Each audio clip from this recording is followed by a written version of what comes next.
What's up, weebs? Welcome back to Anime Lane, the podcast where we take you down the yellow brick road of anime and have a look at everything it has to offer. As always, I am your host, Notorious, and joining me once again today, Shaun. Hello. And Melina. Wah. Wah. No, the baby was the last episode. I'm just seeing what weird noises I can get away with. Yeah. This is Waluigi. Wah. I'll just start doing impressions and then it's up to you guys. Figure it out. Find my page. What's up? I'm Mario. Chris Pratt. What's up? I'm Mario. Find my Wahoo. pages.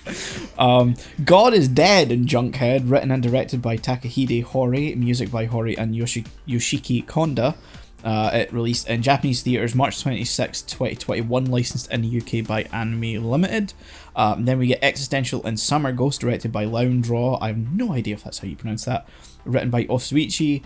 Music by Akira Kosumura, Itoko Toma, Guiano, Hideo Kojima. Animation production by Flat Studio. It released in Japanese theatres November 12th, 2021. It is licensed in the US by G Kids and in the UK by Anime Limited. Wow. Guiano. Very strange name. Yeah, Spelled Guiano. Kind of Italian? Strikes me as an Italian name, but I don't know. Yeah, I get that. Yeah. Anyway, Junkhead first. Oh, sure, Yeah. I mean, I watched it last, but I don't mind it going first. Yeah. What order did you watch it in? Summer first. Okay, fair enough. I kind of knew I'd probably like Summer Ghost more, so I left it to last. Okay. So yeah, Junkhead. Wow. It's certainly a unique one. Yep. Yeah. I'm not going to say I disliked it, because I think there's a lot of cool stuff in there. It's just, this is where I get, like, the Metropolis problem that I think you guys had, where, like, I understand some of it and what it's doing, but I don't click with it fully. Yeah. Like, I don't, it's not really my thing, I guess. It's hard to explain. Yeah.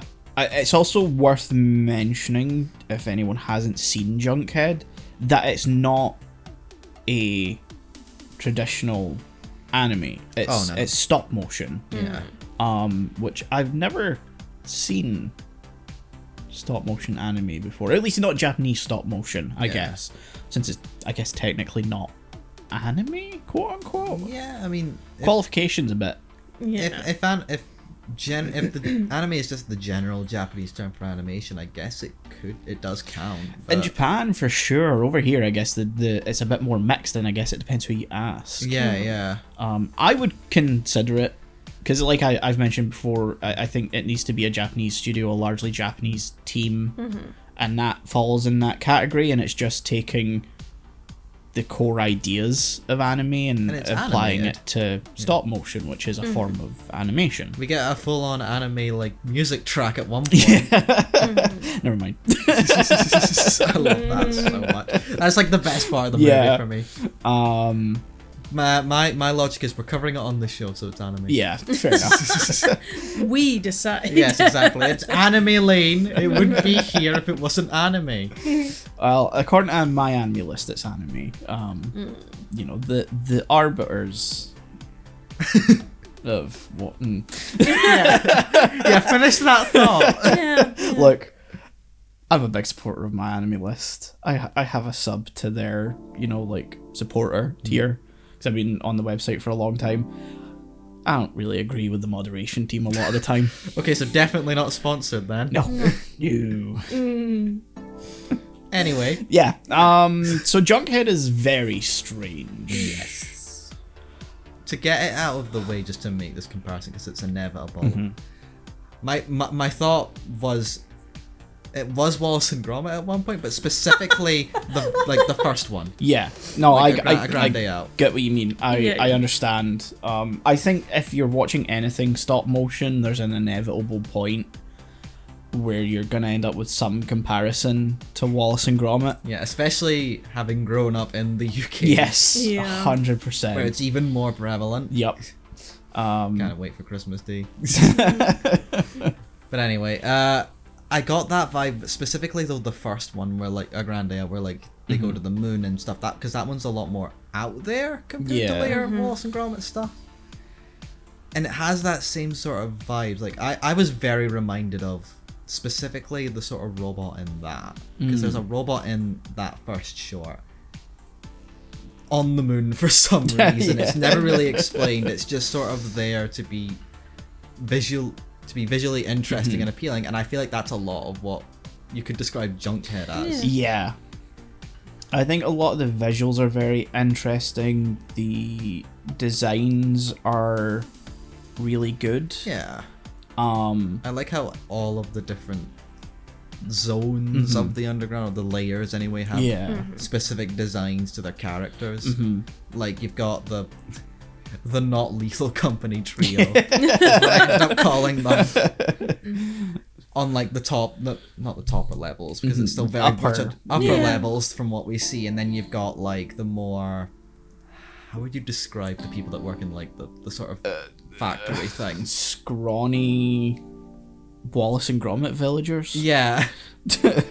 And then like way down below you've got basically just the monsters and Tree Girl. Yeah. Tree people. Red Riding Hood Tree Girl. So I assume, given what we learn near the end of the movie, she's going to be an important character as this. She's going to become the Tree of Life. Yeah. Because something I didn't know until I had finished watching it. This is part of an intended trilogy. Yeah. Which is why it makes suddenly the ending make more ends. sense. Yeah. Yeah, because it does just stop. Yeah. There's no like clear conclusion to this film. It just does end. Yeah. Very much trying to, basically saying there's going to be a sequel at some point. Yeah. How long it takes is up for interpretation. It took them fucking long enough to make this, that's for sure. So hopefully it doesn't take that long. Yeah. The release date I saw, just looking up to it a little bit, is like next year maybe. Wow, that's. I'd be impressed. I guess they've maybe hired an actual team. Hopefully. Because this was largely made by like 3 people. And that's Holy impressive shit. as fuck. Yeah. And like most of the actual animation was just done by the director. Like all the stop motion stuff. Like you see at the end, you just see him like building a lot of the stuff and doing a lot of the scenes and stuff. He did have an assistant, but she primarily helped, as far as I understand, with like filming like motions so that they could use that as reference for animating stuff. There was also some like motion capture used at points, and they would trace over. Yeah, I think I saw in the end where you have the lines they follow. Yeah. But yeah, largely it was just the director who did all of this, which is insane. I mean, just 7 years of your life, and you have Junkhead as a result. Again, it's not bad. It's not bad. I On a purely artistic level, I would even say it's great. Yes. It's just the actual story is not it great for me. Maybe would have benefited from another writer being involved. Like it does mention here that it was written by.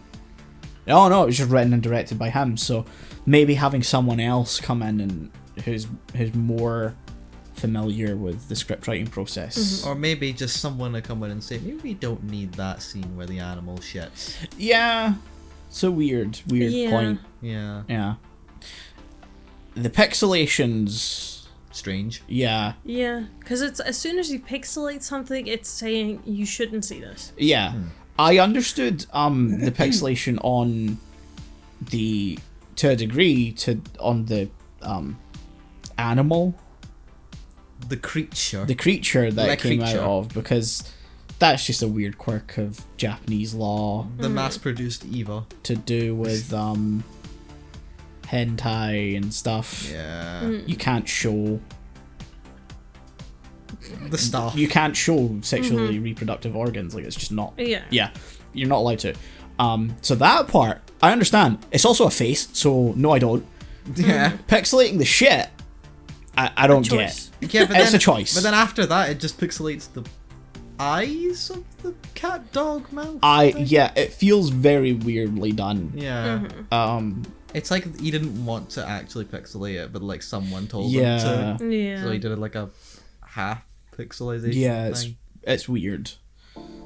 The movie overall is kind of weird. Yeah. It's almost like 3 different shorts stitched together.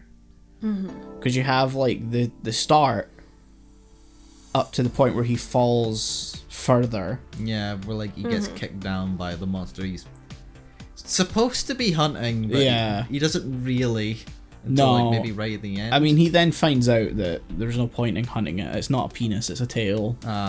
Which is it does look a lot. It does. One, Yeah. It does. and he keeps Whoops. staring at it. I mean, If you haven't seen one for ages, Yeah. I feel like you would. It's. There's certain like bits of the story I really liked, and then there's some that are like, take it or leave it. Like I really like when he went to get whatever the fuck those things were. the mushrooms. Yes. The fingers. The The most back fingers. the most Wallace and Gromit part of this whole movie is his little adventure to go get mushrooms. And it's possibly the best part. I think It is a really truly good is. part, yeah. It's weirdly not like it doesn't really fit with anything else in the movie. I think with this, like the first act feels very separated, and then you have the mushrooms, and I think from there on I can connect those bits all fine, but yeah, no, I like that bit just because you have, your rolling of characters coming in, teaching us stuff. You have, one character doesn't speak, which I always think can be very interesting. You can definitely utilize that because he can think. We know that. He has thoughts. He is a sentient being. He is a sentient being. Though he may be head empty a lot of the time, but that's given the PTSD. Yeah. I mean, he doesn't remember a lot of stuff. I think That's the funny established. thing about that whole second act. Until they were like, "Oh, you don't have your memories," I just assumed he did. Really? No. Yeah, I just assumed he did but he couldn't speak. So how are we gonna know? Exactly. I sort of got from like the characterization, because once he gets his memories back the first time, he suddenly becomes a very motivated, like, I have to get out of here. Who are these? Yeah. I gotta fight them and hunt down the monster. And then when he gets eaten by the worm again and loses his memories again, he just completely goes docile, and I was like, oh, the trauma's really gotten to him now. I find it very funny that the second time or third time he gets his memory back, I lost track. When like the McGraw looking guys, that's I can only think of Feathers McGraw from Wallace and Gromit. Oh yeah, Like the penguin. yeah. Do you know? Okay. The 3 hunters, Yeah, the the- Lethal Company rejects. the Wombos. Yeah, Wombos is a good way to say it. I know exactly what you mean with Wombo. That turned into Buffbo at the end. Yeah, Those. they go Wombo mode. Yeah. They had it set to M for many. Yeah. Anyway, SpongeBob reference. but yeah, anyway, they look like a Wallace and Gromit character. But when they like whack him over the head to give him his memories back, he's just like, "Oh yeah, I'm sorry about before," and it's like, "Huh? Okay, you're not gonna try and fight your way to freedom again? Like, No. what's going on?" He is God. In their Well, at eyes, that he is point- God. The way I got it was that when he first got his memories back, it came with the problem that he kind of forgot everything about how they helped, how they saved him, and all that. And Yeah. beforehand, so when he gets his memory back for the final, for real time, Yeah. he gets all of them back. Yeah, that's true. Okay. Yeah, and then he becomes God. Can't wait for Junkhead 2 where he loses his memories again. Oh, this is like a fucking Metroid game or a Mega Man game where he just loses all this shit every time. If he goes into like another body that also can't do anything again, I think I'm gonna riot. Like, Next movie, you should just have like a full-on mech. yeah. I think that was one thing I kind of found frustrating about the movie is like the amount of time that the protagonist is put into like complete impassivity or like inability to do anything. It's that thing we've talked about before with like, I don't think we've done it on the podcast actually, but passive protagonists. Yeah. Yeah. That's sort of what the Junkers is he's sort of a passive protagonist. He doesn't really have much. He doesn't impact anything, really. No, he can't really do much to impact anything in the movie until he gets his body at the end. Well, I mean, I'm not sure how true that is, because he does make some impacts. Like, he helps the guy at the furnace. Yeah, that's true. I think that's the first point of that's when he actually like. I mean, we have moments of trust that he Yeah. builds with the first Like, he guy builds that's definitely stealing relationships. from him. Mm-hmm. So that's like when I think passive protagonist, which is my biggest fucking weakness as a writer, like it's a character that's just going through the motions They're just and a not spectator. choosing anything. But then It's just kind of being I also carted through think reality. that Junkers kind of has to just go along with it, whether he likes it or not. Well, 'Cause yeah, he getting the can't- mushrooms, of course. Yeah. More so like when he's being led by that guy. Yeah, when he's basically being screwed by that. Yeah. That guy who periodically smiles into the camera like, hey. Yeah. Look at it. I am such a bastard. I still think he's largely impassive in that, because even when he does try to protest, he just gives in Yeah. again. So Well, it's yeah, like, I don't he's- think he has an yeah. active participation in how that plays out. Is that a passive protagonist or a weak-willed protagonist? I think it more plays into impassivity mainly just because he can't talk. Okay. So there isn't much will he can put, because a lot of it comes from words and like Yeah. how you communicate things, and he can't communicate.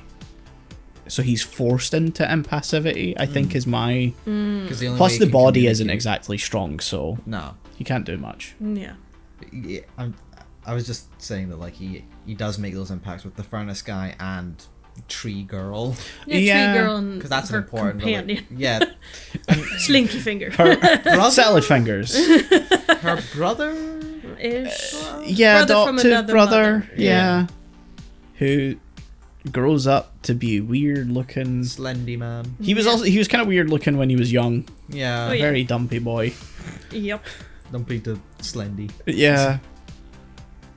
No thoughts in his No. head. No. Which is good. Yeah, I Yeah. like that. Yeah. He's just there. Yeah, he's there for most of He's that. he's basically there to be. I protect sister. Yeah.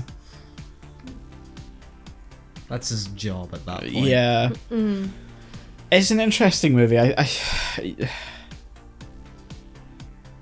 It's weird. It is. Yeah. It's a strange one. It's one where I genuinely I don't know how I feel, and that's not like a negative thing. It's hard to land on like whether I think it's a good movie or not. I think it's a great artistic expression. I think it's a really impressive effort of creative endeavor. There's a vision there. There's a vision there. Whether it creates a good piece to be viewed on its own, though, I'm not sure. Yeah. I think it's hard to feels say. very disjointed still. Yeah, and I Like, think it's hard yeah. to say without like the rest of the story, like the whole trilogy. I think it's really hard to get a grip on like whether it's interesting or not, Yeah. because this is very much Act 1. Yeah, it does feel like that, definitely. Because there's things set up that I think have potential to be very interesting. Like the idea of him being classed as a god, Yeah, that, you know, even in the bits we've seen, that affects him.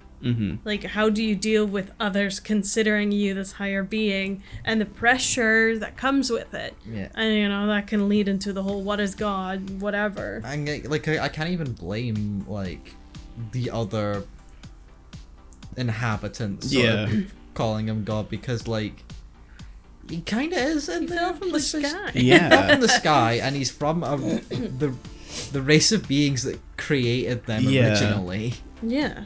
because I don't think the movie does a great job of explaining this, but the inhabitants that we meet are actually just smarter versions of the animals that like he's hunting, because Yeah. they're all Marigans or whatever. It Yeah. goes by really quickly at the start of the little Yeah, info yeah, dump. yeah. There's like a small blurb, and then they just sort of expect you to get off. Yeah, and then it's not until later where it's like, oh yeah, Marigans that mutate become a tree of life, and we're born from that. And I'm like, what? Eh. Okay. Why? And like humanity in like this point in time is like so far ahead, but in like a dystopia. Yeah. Where like they're, from the implication, it seems like they don't go outside. They're all stuck in their houses, and like they're mainly just heads. And, Yeah, like, they're robot thought suits. cubes. Yeah. That was a nice scene though, where he had his like mask. They choose a human-looking mask still to present themselves and then in social situations. Choose your hair. And then he has this little flirty Soiree. moment. Yeah. That snaps him back to reality. A dance lesson, yet he's never danced in real life. It's a virtual dance. Yeah. Yeah. It sort of goes into like a VR sort of Yeah, space. it's weird. But I think it was a nice touch, but maybe I think it would have been more impactful to keep it for a later movie. Yeah, I think it's weirdly placed where it currently is, because it just happens and then it's never really important or anything. Because it is a good scene. It's not there. Yeah. It's one that adds to the world. It's very interesting. Absolutely. It adds a lot of flavor, but it's like at this point in time, like we don't really know enough about the world that we're in to know about the world that he's come from. Yeah, if that makes sense. I think it would have maybe even been a nice like post-credit scene, because like then we would start, he's being dumbed down and we don't know anything, and we just start accepting, okay, he's some human thing, and then you afterwards, as an introduction to the second part, you show no, they're actually human-esque. This is what their life looks like, because now it doesn't fit where it does. Yeah. it's a good scene. When they first like say that he's like a human, like, or a god or whatever, he's just a head. Yeah. Like a cube with like the mask thing. My first thought was the fucking Toclafane from Doctor Who, because I am eternally Doctor Who pilled. I also got a feeling of like, I'm not sure if you know this like sort of story thing. All Tomorrows? It's a sort of kind of a online science fiction story from like years ago, but like the premise was that like humanity way in the future encountered a way more advanced alien race that just sort of fucked them over, and ended up through like genetic engineering to sort of turn them into different subspecies that are kind of like the inhabitants of the underground in this movie. It's explained more better in that, and the fact that it's more just like a science fiction encyclopedia of this universe more than an actual story. Whereas this one tries to tell a story too without really explaining the world off, like first off, which leads to it being sort of disjointed. Yeah. I'm bringing this up because it's sort of what got me to comprehend the world of this movie more, just having that as a background knowledge thing. Also from the perspective of like, also if you've noticed the credits, like all the voices are pretty much done by the director as well. Except like some of the female voices, and like that explains the like gibberish, distorted Japanese that they speak. Because it took me a while to be like, I don't know if it's just gibberish or Japanese gibberish, because for us, we can't tell. Sometimes it's very clearly just noises or like gargling sort of sounds. Other times it's like very much like distinctly just garbled Japanese. Like I noticed it in the countdown at the start where they're counting down, it's like that's just like mumbled or like Japanese, like I could hear the numbers, but then other times it's like there's characters, like the female characters are, I would say, most likely to have the most Japanese sounding voices. The thing that threw me off is when they get to like when he gets to like the lower level and we're in like that place where the women leave and it's all the guys. At first, some of them sounded like they were talking garbled Korean, and that really threw me off. But I don't know if it's just like the way it was being done. But I from the perspective of it was one person, I get that. But at the same time, I kind of wish they had hired some voice actors and just had like actual dialogue. I think it would have just made for a more cohesive experience as was presented. I like the way it was. Because it feels too Pingu to me. Didn't watch Pingu. So I didn't have the Wallace and Gromit issue. I didn't have the Pingu issue whatsoever. I mean, Wallace and Gromit isn't necessarily an issue in this.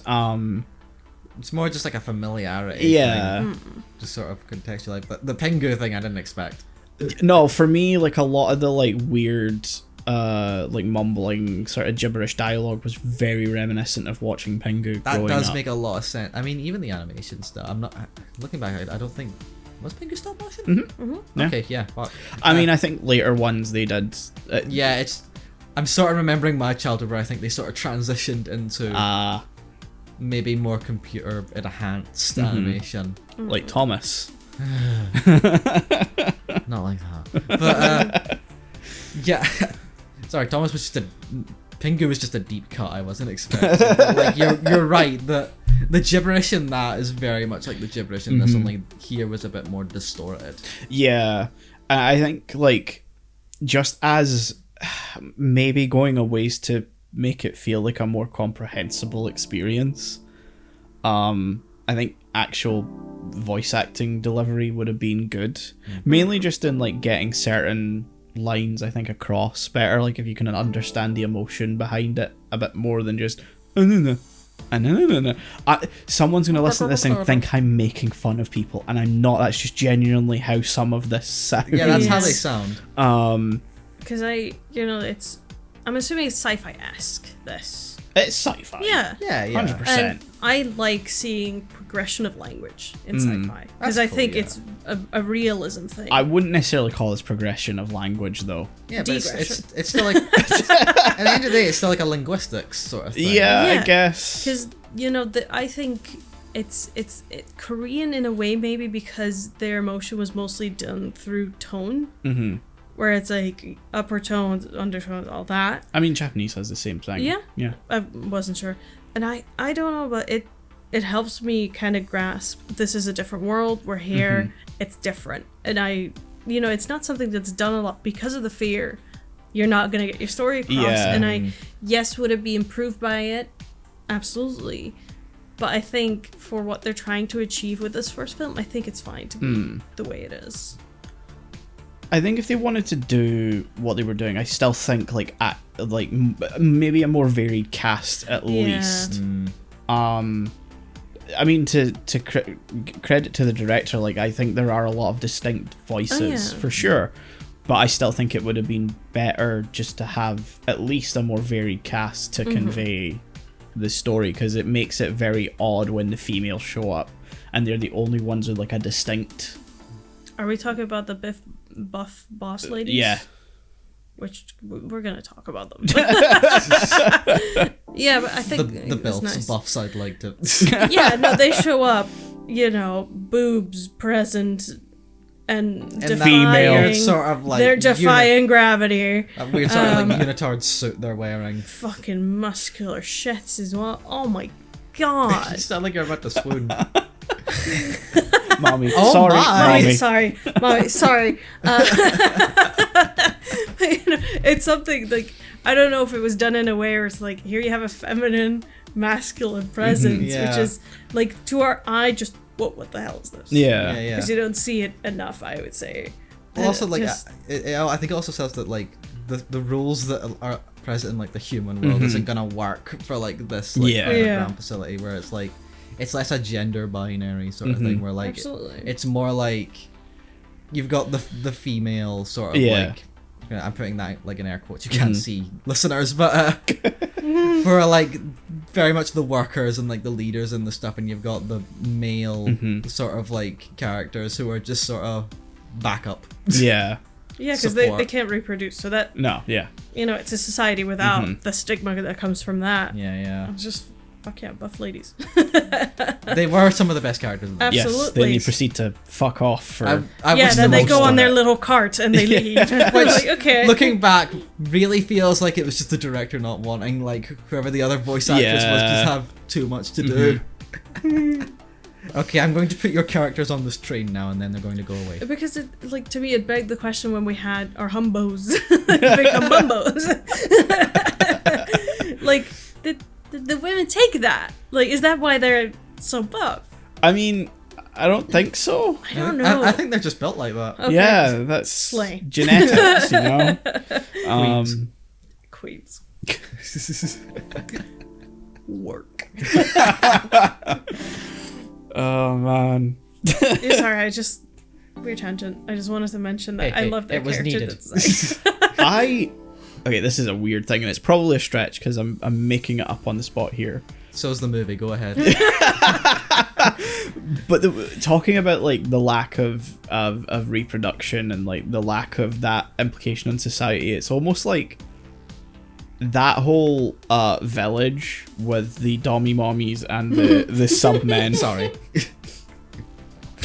Dummy, sorry. Dummy, sorry. It's almost like that, like it's almost like an allegory for like the domestic relationship, where most men just cannot function or survive or run a home without the women there. I feel like that's a reach. No. I feel like that's a pretty good interpretation. Like whether it was intentionally like that, don't know. But I think as like something you notice, that is so fun. Yeah. I think that's a great interpretation. Yeah, intentional or not. Because again, let's say their intelligence is lower, and somehow the women are like, oh, these little fuckers. Let's get them into shame. Fucking idiots. Yeah. You press this button here. If it explodes, you have to do the thing. You got them in. I love how though, like, you find out that it just doesn't matter what they do. No. Like, they can have no impact. But isn't that, I hate to say, that's society. That is society, yeah. Like, we're getting so many dumb jobs that don't matter, but just to keep people in the workplace. Yeah. Like, it is like, make sure this doesn't happen. Yeah. But what if it does? Like, what if the thing runs out? I was like, we don't know what happens. Oh, well, you're fucked, So why am I doing it? I'm like, well, we don't know. But we don't know what happens when it runs out, so. Yeah. We do it because the people before us did it. Exactly. I love how, like, that guy who's been, like, maintaining the fire for, like, 400 years. Didn't think on his about a feet, chair. not a single moment of sleep. No, not a single moment of sleep. Didn't think of a chair. Well, he couldn't leave. No. He's been I pissing and feel shitting like on you the could floor. have just left the rod for a little. Finish the thought. He could have left the hat. No, that's worse. The mechanism. The mechanism. The lever. The lever. For a little bit to go grab a chair, come back. It's not going to immediately. But the thing is that I mean, it starts he wouldn't rumbling. know. That's the problem. He doesn't know what would happen if we were to leave. I think that's the paranoia. in it. But he can let go of the lever and it's not going to immediately cause the fire to go out. We see that. Yeah, I mean, in our intelligence, we would try, how long can I go before Rumble? Yeah. Noise? But with someone of low intelligence. True, Yeah, very like true. he's from like a very simpler sort of Yeah. mindset. It's like, I look. I do. I mean, he didn't think of a chair, like you said. Yeah. So. It's also like, it's funny that like when the fire goes out, before the explosion, someone sneezes. Yeah. Not him. Someone else. I took the implication that like that was sort of like hinting that the big giant factory thing was actually an organism in and of itself. Yeah, that was what I was thinking. I thought there was going to be some other final boss. Yeah. Maybe in the next movie. Maybe in the next movie, or yeah. maybe 3. Yeah. The true final boss. It's very strange watching this because I'm a big fan of Tsutomu Nihei, who's a manga author who wrote the it's actually on our list of stuff to watch. He wrote the manga that the movie Blam is based on. Ah, okay. Now, fair warning, the movie is very different from the manga because you just can't really adapt what the manga is in a movie in a one sense, because the manga is very just about atmosphere. But Nihei was an architect, so a lot of the early parts of Blam, it's set in like a mega structure that just keeps building itself. Wow. And so no one knows where it starts or where it ends. They just live in this, and so it's and like That's one hell of a purgatory. navigating it's difficult because the systems that build and maintain it just attack humans. Oh, fun. And there's some It's like Resident Evil. Okay, hold on. First off, did you say Reservoir Evil? No. she said Resident Evil, but also what? When the virus breaks out, it's like. Oh, Okay, I was gonna say Guess I it's don't murder think time. I don't think you know what this is about. I've seen the movie. Well, the funny thing is that in Blam they are looking for a gene to like cure humanity, because like they can't connect to the net, quote unquote, because It's a goose in the shell. pre-internet, Yeah. interpretation of cyberspace or whatever. It's weird. Blam gets weird. With a name like that, I was expecting it. Yeah. So they're looking for the human net gene. I can't remember what it's called. Anyway, not important. But there was something very reminiscent of like Junkhead's premise Okay, yeah. and like the world infinite underground. that kind of felt very similar Yeah. to Blam, and especially that sort of like living state of the place. But ultimately, Blam was a better showcase of that. More coherent. Maybe not more coherent. That's a stretch. Nihei did not get a grip on storytelling for a couple of series, but and same with drawing human beings. Blam was very much about atmosphere and like what's not being said than what is being said. It was more about just soaking in that world and that experience. Atmosphere and style over the story and character. It really is Resident Evil. The story's very bizarre. They start jumping universes at the end and time and Decades before Marvel. Yeah. I guess concurrently with well, Marvel in the funnily comics. enough, Nihei did write a Wolverine one-shot, Motherfucker. and he ends up teleporting into the world of Blam at one point. Of course you fucking does. It's a fan fiction. AKA fan fiction. It's a legit Marvel official. Yeah. If it's Marvel, it's an official multiverse. It is official Oh my multiverse. God. It's called Wolverine Snicked. It's very good. Never forget that the real world we're living in right now has a designated Marvel Earth. Yeah. Earth what? 1812, 1218? I don't know. One of those. But yeah, no. We're canon. Yeah, part of Junkhead did remind me of Blam. And I was just kind of like, I could be reading could be Blam reading Blam. instead. Yeah. Yeah. Sorry, that was. That was Junkhead. Yeah, I guess that's it. Man, I'm no further on figuring out what my score is after this discussion. I feel like I gotta give it. I'm thinking a 7. Just almost purely on like the style, Yeah. and the theme, and like just the setting and the aesthetic. But there was all this like discussion on the story, and I still feel like the story is decent enough. But like it going off of like what you guys said as well, I feel like it needs the next 2 movies to really like be a cohesive whole. Yeah. So it's hard to judge without the next of this planned trilogy. Yeah. Which I hope comes out soon at least. Yeah, I mean, there's going to be like at least maybe a year lag Yeah. for us to get it in English. If it does come out. Yeah. That's even if it does come out in 2025. Yeah, so- that's true. Or it'll go the way of Blade. Oh, God. don't mention, don't mention. Melina, your score? 7.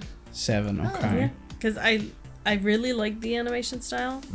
Because it's not something we see often. And I always think using stop motion is such a choice, such Yeah. a commitment that I always just have to applaud it. And as Shaun said, like, when watching it, it's kind of chaotic, but when you now think of the story, it's decent enough Yeah. to carry what it's trying to say. Yeah.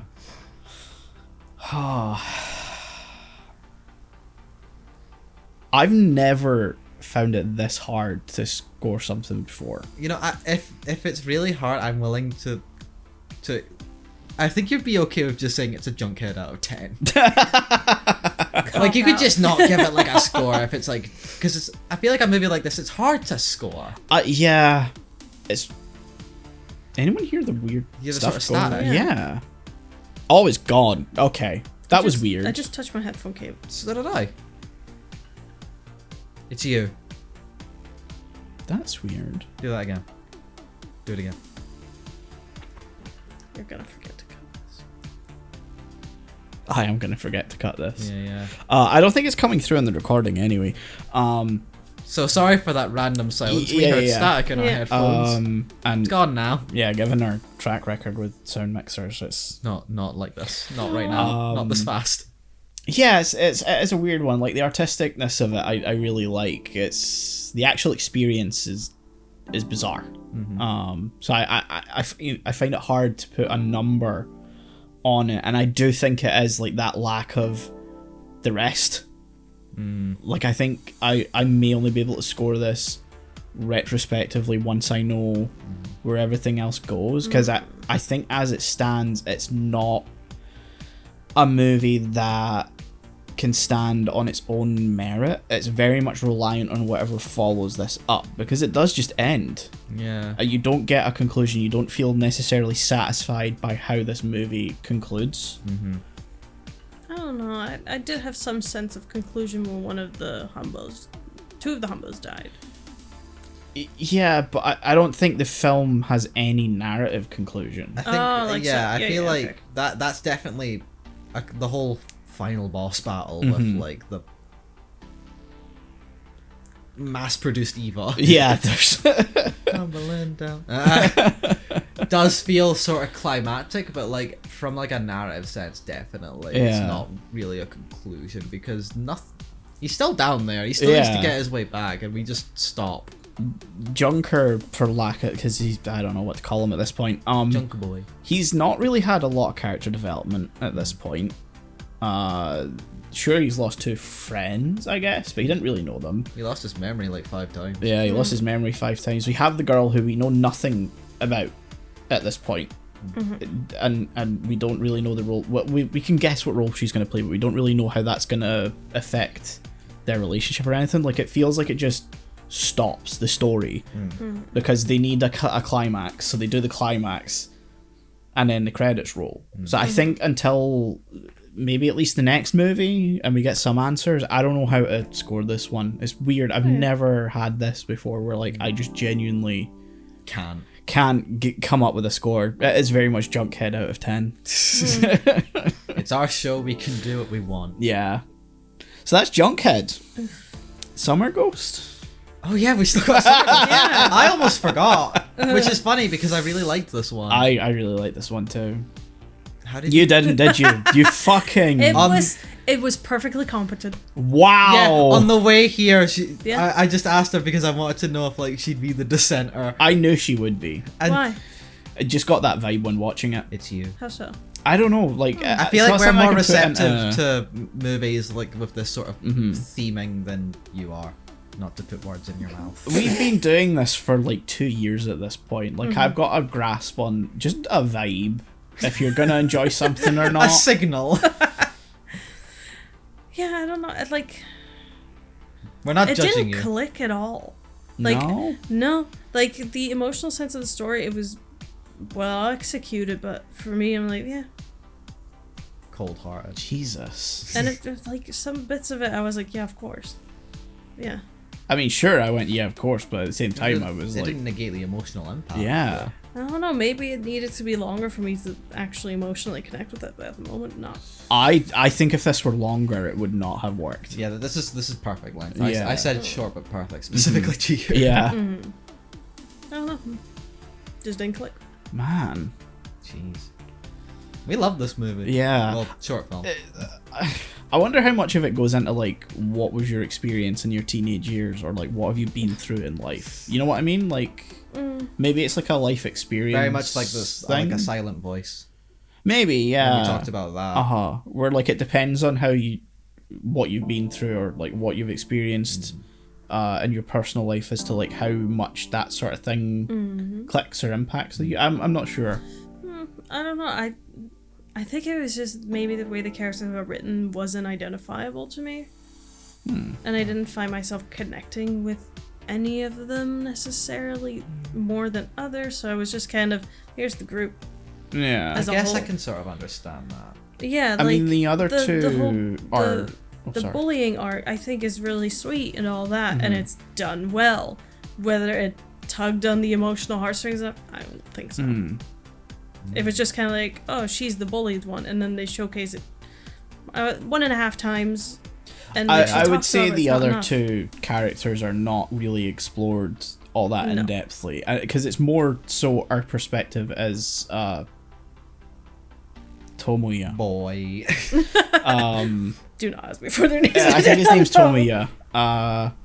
Our perspective is more him, or more following him. He's our central protagonist, so it's more about like his experience of their experience, if that makes sense. We can only see so much. We can only know as much as he knows, I think, is the way excuse me, I interpreted their two stories. So like the suddenness of like Rio and his situation, and then his passing, like I think that's only because we saw stuff through Tomiya's perspective, and then like the bullying thing sort of being like, well, okay, is very much because we don't know her that well. Yeah, we don't know her internal dialogue No. or anything like that. It's very much based on main guy. Who's a tortured artist. Let me The play a bad song. ending of this. Let me play a song on the world's smallest violin. I say as if I didn't almost cry at the end. Yeah, bad ending in this movie results in another world war. I thought you were just gonna. I thought it was just leading into suicide. I didn't realize you were. Well, I mean, that technically leads into suicide right at the end, but you know what I mean. Yeah. So. Anyway, sorry, bad joke. I mean, I laughed. I really liked this movie. Like emotionally, it gripped me like throughout. Yeah. The main ghost girl character is very. I can sort of understand, like, maybe not, like, you're not, I don't think you're supposed to connect with her, but I feel like you get, like, she's very sympathetic. Yeah. Well, I thought I heard a sound, but I don't think I did. might have been my stomach. So, where was I going with this? The ghost girl, very sympathetic. I really liked her character. I liked how she was basically like, or like main guy was like, "Are you gonna disappear when you touch your body?" And she's like, "I don't know, probably." Yeah. Let's find out. She's dead, but she's like the lightest part of this entire movie. Yeah. She's dead. She's got it figured out. Yeah. She doesn't have to worry What about she anything. gonna do? She's Die fucking again? dead. I love the stylistic choice of having like underground be like represented as like underwater. Yeah, that was a nice touch. That was really great. I almost didn't really get with it at first, but like after like sort of realizing that's what they were going for, I was like, oh, okay, this is great. I like the bit when they found her body and like they're all returning to the land of the living, I guess. I don't really know what to call it. Reality, and like Tomiya's lagging behind, and you have that like split down the middle where like she stays in the water and he's out above it. I think that's a nice representation of like their dynamic of like she's obviously talking from beyond the grave, and then he's alive. He's not bad. He's not dead. I think it's just like, I think that works because of where the story goes. Like it's a nice visual representation of like he needs to stay alive. Yeah. Like he should not kill himself. You shouldn't be enjoying this as much as you do. Yeah. Like there's a very, very strong anti-suicide message in this Yeah, movie. yeah. That's like the central theme. Yeah. Good message. Yeah. Yeah, the message is great. Don't kill yourself. You know what? You know what's cool, kids? Staying alive. Do that. Don't fucking die. Which, you know, depending on who you are, is kind of relatable for that time in your life. Especially near the end of like high school, where you might not really know what the fuck you're doing with your life. Yeah. I'm not speaking from experience, I swear. But I really did connect with like main guy to be like serious. I got like, because I felt that stuff like near the end of like high school. I've had no idea what the hell I was doing, and even though by that point I wasn't as inclined to than I could have been earlier, just to be dark for a second. There was a small part of me, I remember just being like, what if I just didn't try? What if I just stopped right here and just didn't bother? Which is why the main message of the movie of, hey, don't fucking do that. Yeah. You've barely even started is a really good message. Yeah. And I And really connected with that, just to go a bit sort of personal for a second. And I think we see it through like the main guy's eyes, and like for him, it's a creative struggle against like the expectation, just of Japanese society in general, of being like academic. Yeah, they sort of filter it through like his mum, but like you can sort of understand she's not really the problem. Yeah, and it's, I think the reason we see it through that perspective is just because that's probably what the director can draw on himself, you know, that's his experience. And I definitely, like, some of this was pretty real for me as well.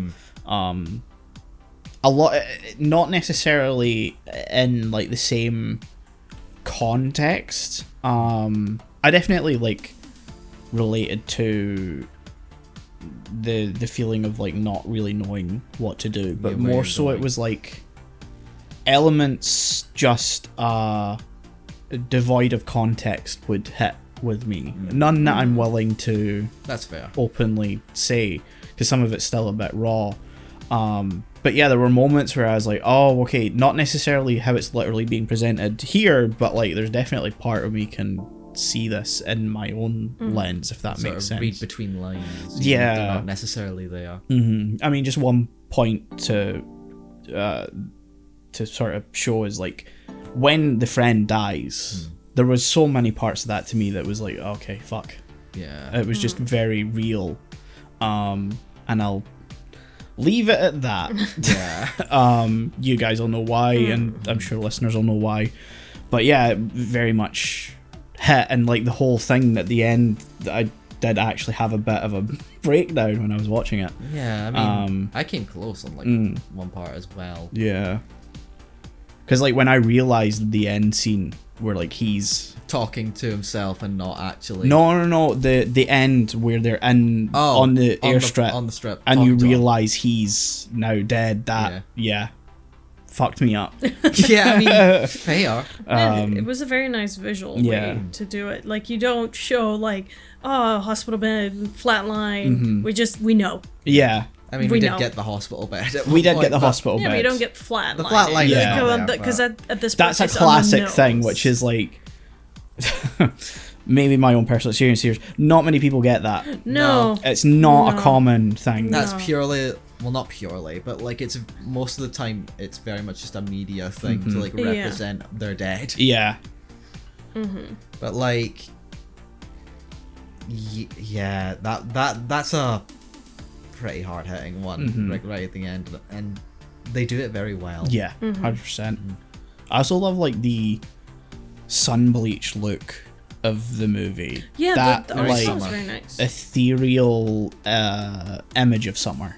You know, like that dreamlike view of the sun being that high in the sky that the color is like, you know, bleached out of everything. Like, I like that as a style, and I don't think that's used nearly enough, because everything sort of goes like, yeah, we have this, you know, very distinct style, but like we need real color, and it's like, no, you can go absolutely ham. It's like, it doesn't need to be realistic. Yeah, especially in animation, it's a stylistic format. Go on the style. It's why I think we both like Studio Trigger so much. Yes, they don't give a fuck about 100%. realism. They're just purely on the style. It's animation. Go full on. Exactly. But I also like that as well, because it's like, it's less like, it's more like they're reviewing the summer through like a memory of summer, like what you remember summer specifically in your, like, as a kid or maybe as a teen, to be, rather than what it actually was, which I think very much sells the movie. I think fits very much well into like the theme of the whole story. I think of like they're sort of reminiscing on the summer before the friend passed. That, or like that's what I kind of got from the ending, because it sort of linked back to the beginning. In that sense. I feel like I'm talking in circles right now. No, I get what you mean, because it's like the end where they're talking to him and like you realize that he's passed. It's like it is that linking factor to the beginning, because it's not until that last scene where you realize the opening scene is actually then. Yeah, it's very much like a bookend to the whole thing, and it's a nice way of wrapping it all up in one nice little package of like memory. type thing. Yeah, I think you hit the nail on the head with it. I also think that's why it's great that it's as short as it is, because again, you're seeing it through a memory. It's not the full thing. Yeah. Like the full story. It's just like a memory of what that was like for these characters. So of course it's shorter. Yeah. I'm not calling you out. I felt like I was calling you out there for a sec there. No. It's not like Pompoko Part 2. Don't worry. I mean, hold on. There was a way I put it that I still think... I got this 10 minutes into the movie, and I don't think my thought on it actually changed. Let me find it. I'll admit, I was ready to give this a 10 out of 10 even halfway through the movie, but it wasn't until I was done with it that I messaged you 10 out of 10. So. Yeah. So this was all I wrote for my letterbox review. Ethereal summer dreams at youth's inevitable end, because I think that just sums up. That's the movie. Yeah, the movie. Oh, hello again. Fuck's sake. Did I do something that helped last time? No. Can you cut it out this time? Maybe. Oh, it Please. stopped. Oh. I'm gonna write down a fucking note that I will then tell you at the end of this day to remember 58. to edit this stuff out. Yeah, both 58 episodes. minutes, roughly, of this one. Of episode 75. Hold on. Cut that shit out. It's just this. It's just this. You want to actually, like, use some details so I can find it? No, cut that shit out. Wow. No. Okay, I will take the note then. You see, this was my plan, to make him make the note. Thing is, I was going to bring a notebook for stuff like this, and I just forgot. That's what the phone is for. Yeah, but I'm Yeah, I get liable to it. forget notes in my Same. phone. It's not like a physical thing. Because I wanted to buy, like, a notebook so that I could write down, like, editing stuff like that so I can check it when I'm editing. Oh, Okay. yeah. And, like, a whiteboard so I could keep track of, like, all the different things I've done for each episode. Because Melina informed me on the train here that my piss break is just kept right in Yes, one of the it episodes. is. It is. It wasn't me that noticed. It was Manuel because he commented. With a timestamp. I will definitely forget this to cut this out. And he did. Yes. My response was, Oopsie. Shut up. anyway. Shall we score? Yes. Yeah. 10. Okay. Straight 10. Yeah. Can't help it. 6. Yeah, I'm a 10 as well, I have to admit. Yeah. The only part of this movie that I think was just, if I had to like say didn't quite get me, it's still a 10, is I feel like the resolution of like the mum, not like main guy's mum, but like the ghost girl's Ghost Girl. Yes. Yeah. that's kind of That's fucked up. yeah, Oh, that, yeah. that's not really done well. No. Like I That- was expecting them to tell her like where, I mean, if they had shown up with like the suitcase, Yeah. that would have been fun. I All thought we the needed was a police- shot of the police Yes. telling Yeah. her because she Uh-huh. was waiting. Yes. And that's not good. No. No. Here's the thing, that was my only issue throughout the entire film is it's like, well, my mum's waiting for me and I'm like, bitch, you're gonna fucking traumatize your Yeah. mother. Oh my God, I was like, this yeah. is fucked up that they're doing this, like hunting for her body so that they can let her mother know she's fucking dead. That's gonna ruin that woman's life. I mean, Yeah. it does beg the question, what would you rather? Would you rather just live in limbo forever? At some point she had to come to terms with it herself. And I think having it dropped on you like that unwillingly, But, I mean, I it's a tough I one. think it's It's more a the two-sided I thing, think it's yeah. I think it's more that we see the methodical yeah. process of it. Yeah. And I find that fucked up. For me, the really fucked up thing is the fact that, like, as the story's being told, like, the implication is that the mum wasn't even aware that her daughter died, like, almost Yeah. immediately after she ran away.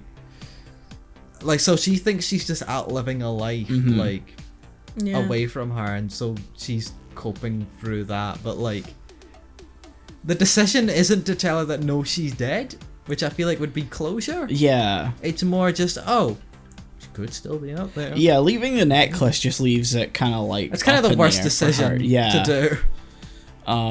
I think it's the kids having I mean they're at the end of the day they are kids, but it's more them like having like no consideration of how that would impact the mother. They're like, she needs to know, and it's like, maybe have a trusted family member. Maybe do it in a better way than this. Don't just find the body, because like leaving the necklace to me implied I have your daughter. Yes. That also implies he opened up that suitcase, saw a corpse, and took the necklace. Because I was wondering when I was watching, like, surely they're not. Surely they're not gonna show. There was like a split second where like he opened the suitcase and like he's had all this internal stuff going on right before that, where I genuinely thought they were gonna open it up and there just wasn't gonna be anything in it. Like this was just like some shared like hallucination experience, or like she was fucking with them just so they would deal with their problems or something. Like for a split second I was like, there's just not gonna be anything in there. I had this horrible thought that like he opens the suitcase and it's just like the scroll from Kung Fu Panda. It's, just like, it's me, the dragon scroll. It's blank, it's you. And then Ghost Girl comes in like, sort your own fucking problems. Stop trying to fix mine. I'm happy. There was no corpse. Good movie. Yeah, great movie. I'm interested to see what Lounge Raw and Flat Studio do from here on. I think there's a lot of potential there. I've tried to not bring it up, but there is definitely parallels to like early Makoto Shinkai. And if he has the same drive, I think he can be on the same level. I'm trying my absolute best to not do what happened to Shinkai and everyone endlessly compare him to Miyazaki and call him the next Miyazaki. Oh no, that never, no. No, that ended people up are with their own people. Yeah, that ended up with children who chase lost voices. So yeah, I'm curious what'll come out of Flat Studio and Lounge Run X, because I think there's a lot of potential there. So yeah, I guess this is this episode then. Oh my goodness. Thanks for listening. We will see you guys next week with whatever we're talking You'll about. find out in time. Yeah, you'll find out. We know, just not right now. Yeah, we'll figure it out. Bye. Bye-bye.